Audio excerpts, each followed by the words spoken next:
So not seeing it as something that is like over there that super flexible people do, that it's like, oh no, this is something that I do to take care of my body to allow me to optimize my performance as an athlete.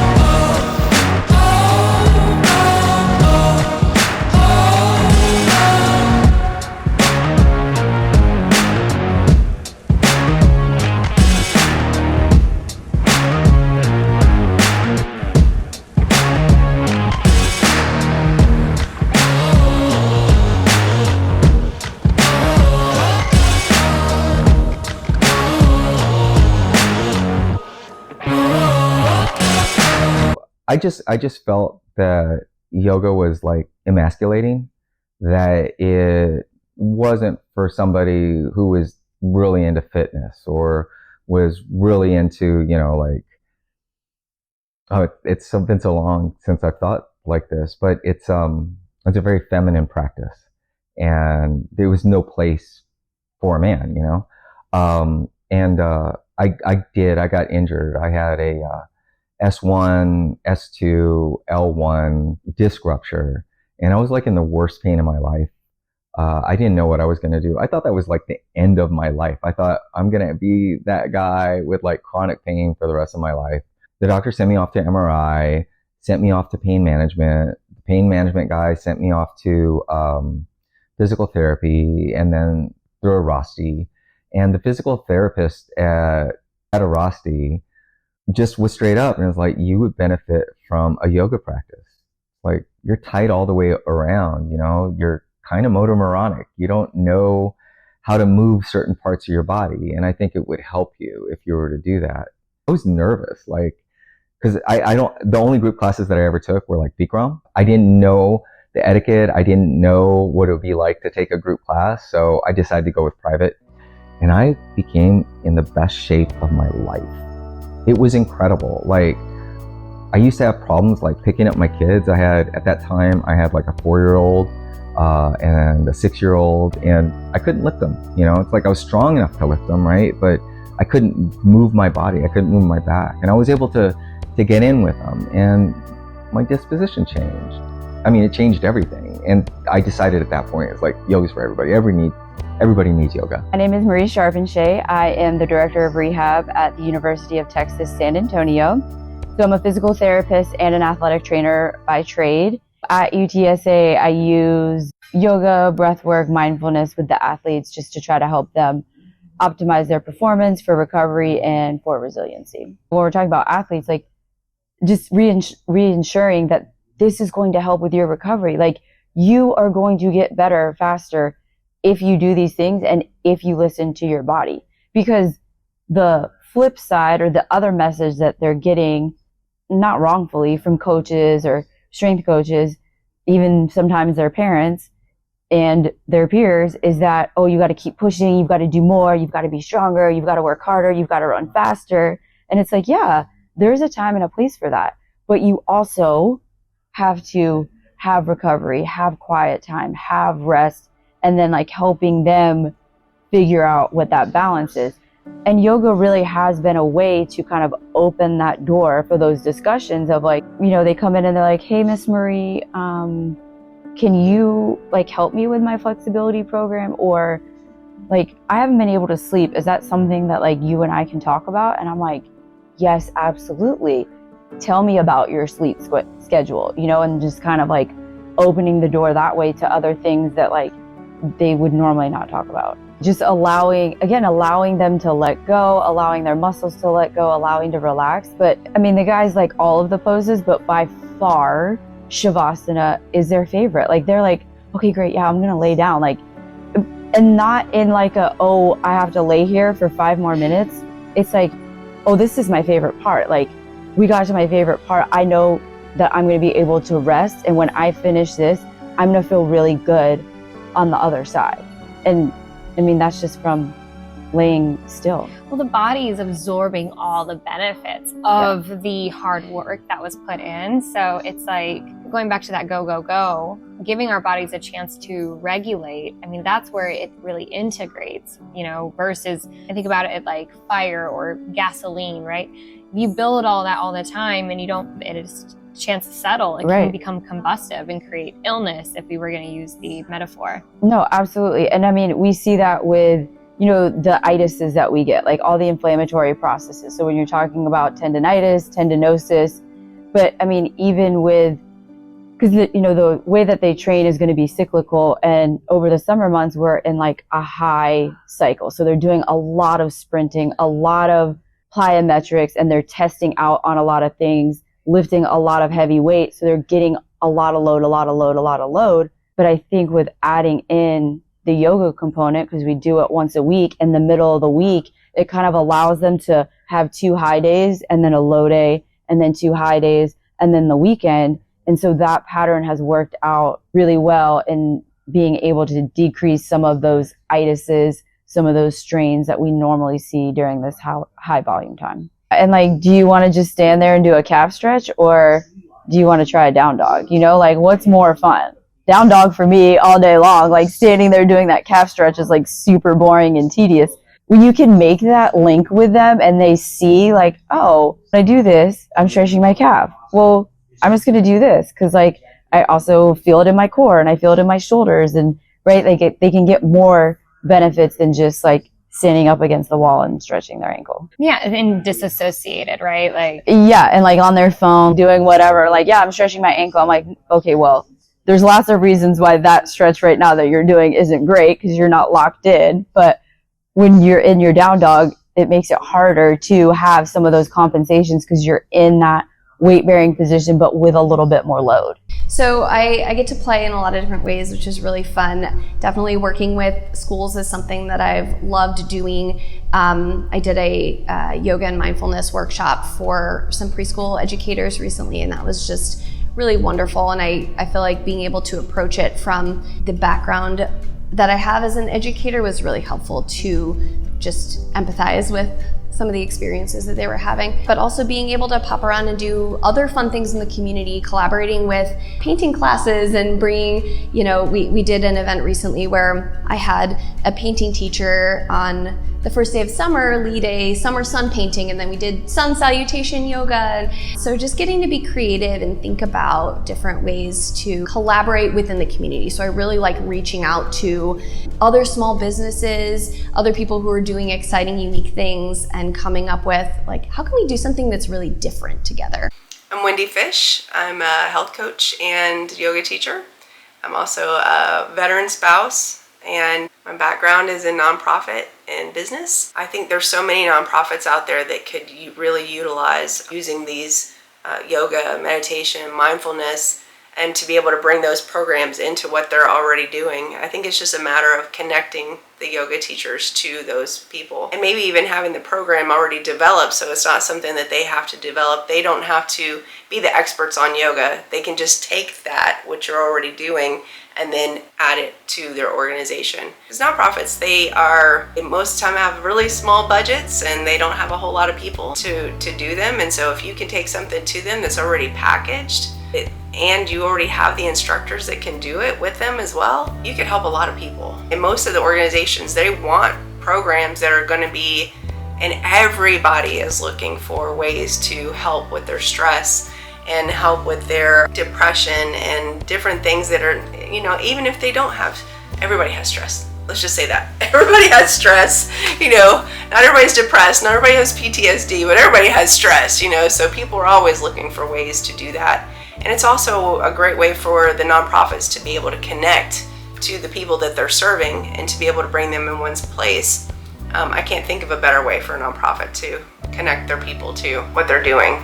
I can't think of any spaces where it wouldn't be valuable. Literally, you could put yoga in just about anything. All the businesses that are out there, everybody's working so hard. And the thing is too, is one of the things that I realized whenever I was at the 37th training wing is that people are so busy and they have so many things going on. If you can take things to them versus them having to go out and try to find it, it's going to be way more accessible for them. And even teaching them how do they use it in the day-to-day, where they don't actually have to go to a yoga studio, or they can do things from their desk, or they can do things, at home, taking it to them versus them having to go out and find it. Because it's like anytime that we have to go out and do another thing, it's like there's already so many things that we're doing, but if you can take it to them. With the sound healing, it's a way for us to connect with ourselves, and just playing the bowls and being in the presence of that energy, you feel it, the vibration throughout your entire body. You feel that. The experience that some of my students have is they have visions, they see color. Some people fall asleep, which is perfectly normal. It's that deep, it allows us to have this deep relaxation and tune out everything and be with ourselves, with our hearts, with our minds. I think a lot of people don't realize that when we are able to be put in a state of beingness, like in a sound bath, right? And the nervous system is regulated and we're in this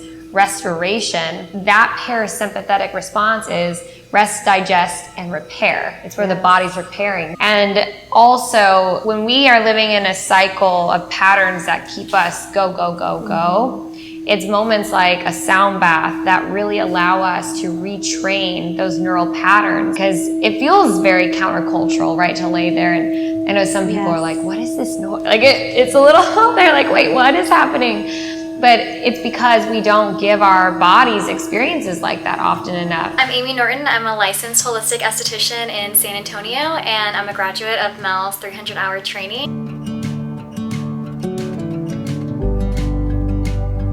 Mindfulness-based stress reduction practices are clinically proven, to reduce cortisol in the body. And when we have elevated cortisol levels and stress, and that just messes up all of our hormones, so that in turn messes up our gut health, it messes up our skin in turn from there. So yeah, I just I planted the seed for all of my clients. It's on my menu. I'm not forcing anyone into it or anything, but it's there for those who are interested. It helps so much. I've seen such an improvement with the people who are interested. Of course, I'm an esthetician, so not everyone's like, oh, let me come get a meditation from this esthetician, right? But for the most part, everyone loves it, and I think that you have to experience it to kind of know.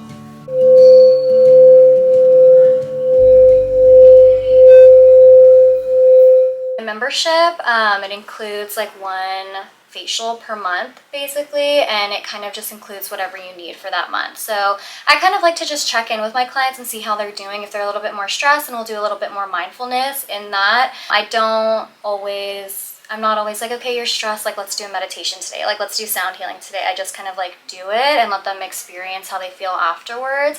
Because I feel sometimes when they're new to the world of mindfulness, they're like, I don't know about that, just give me a facial, you know what I mean? So I just do it. I'm like, this is what you need today, so let's do this. And then afterwards they're like, oh my gosh, I think when people hear meditation, there's just this I feel there's almost an expectation around it, where you have to sit down and quiet your mind and no thoughts. People get intimidated. I'm just release any idea you have, just experience in this moment. You're here for a reason, you're here for an experience, just experience it. In my LED light sessions, in the solo sessions and as an enhancement, it includes sound healing. And of course, I'm not just gonna start playing the sound bowls. I'm always okay, I lead them into it, let's start taking some breaths or whatever. So it's kind of a little mindfulness practice into it. And usually when they book a session with me, no one's ever experienced sound healing before. And so I feel people are oh, I want to book this, but I'm not sure about the sound healing.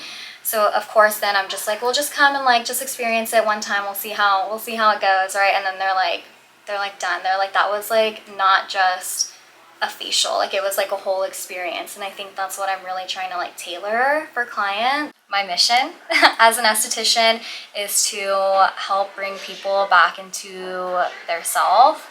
I think that a lot of skin conditions bring up a lot of insecurities and make people feel uncomfortable in their own skin.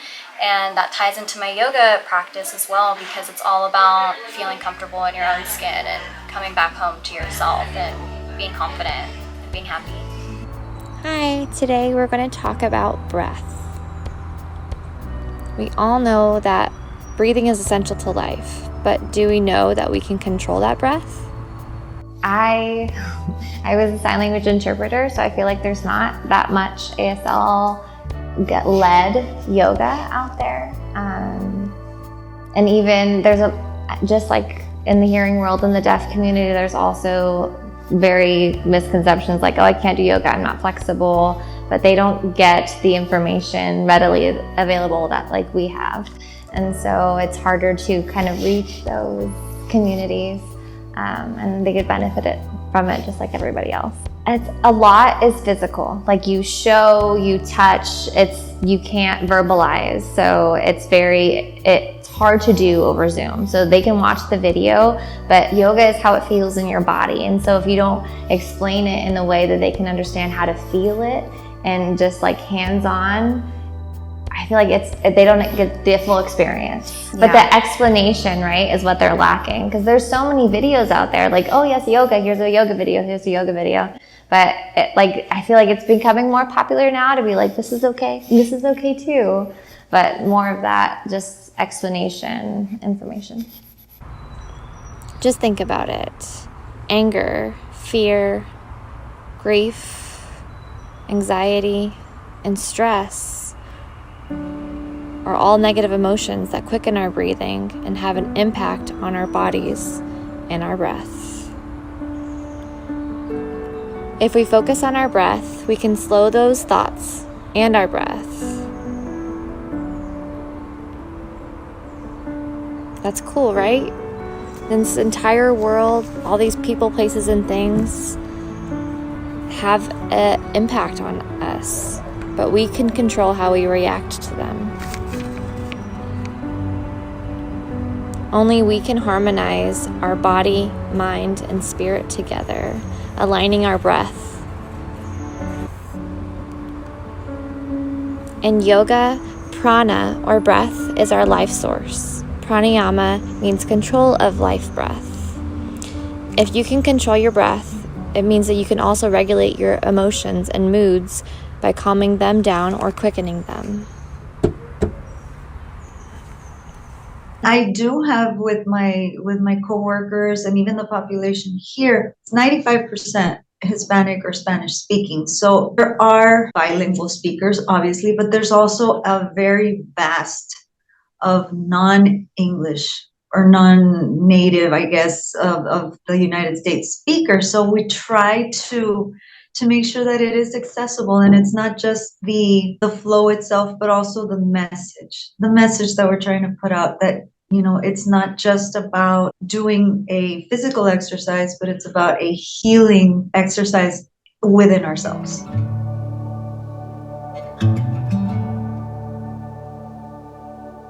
I just like them to know that yoga is accessible, because they all have this idea of yoga being hard and yoga being strenuous and you having to be really flexible and you having to have good balance, but it's not so. We have blocks and we have bolsters and we can have ways and positions to make things easier, even if you're the least flexible person in the room. And just knowing that yoga can be more than just the postures that you do. Like, that is one component of yoga, but knowing that there are these other things that you can combine, like mindfulness, like the breathing exercises, and combining that with your nervous system.